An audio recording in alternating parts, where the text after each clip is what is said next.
ಆ ಹೆಣ್ಣನ್ನು ಕರೆದುಕೊಂಡು ಬಂದರೆ ನಿನ್ನ ಉದ್ದೇಶ ಹೇಗೆ ಸಿದ್ಧಿಯಾಗುತ್ತದೆ.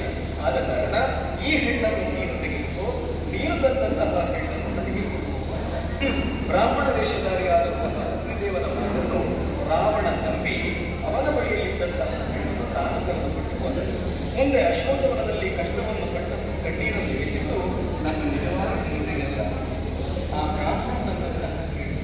ಮುಂದೆ ಅಗ್ನಿ ಪರೀಕ್ಷೆಯನ್ನು ನಡೆಯುವ ರಾವಣನ ಕೈ ಬಳಿಕ ಆಗ ಇಬ್ಬರು ಸೀತೆಯಲ್ಲಿಯೂ ಕಾಣಿಸಿಕೊಂಡು, ಒಬ್ಬಾಕೆ ನನ್ನ ಸೀತೆ, ಇನ್ನೊಬ್ಬಾಕೆ ಯಾರು ವೇದವತಿ ಎಂಬಂತಹ ಹೆಣ್ಣು.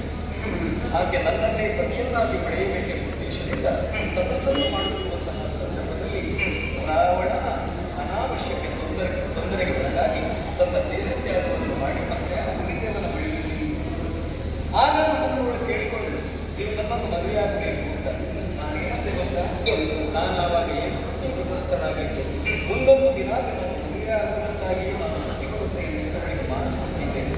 ಅವರು ಲಕ್ಷ್ಮೀ